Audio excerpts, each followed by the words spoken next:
2.5 billion ரூபாய் விவசாயிகளின் கணக்குகளில் வரவு வைக்கப்பட்டுள்ளது.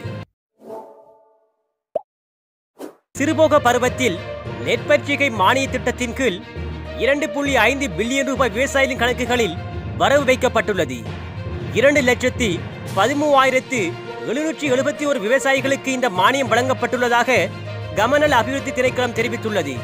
அதன்படி 1,67,362 ஹெக்டேர் நெற்பயிர்ச்சிகைக்காக இந்த மானியம் வழங்கப்பட்டுள்ளது.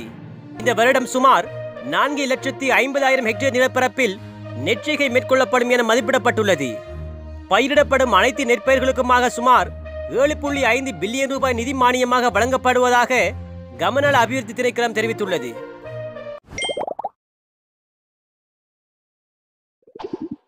Like this video, like, share.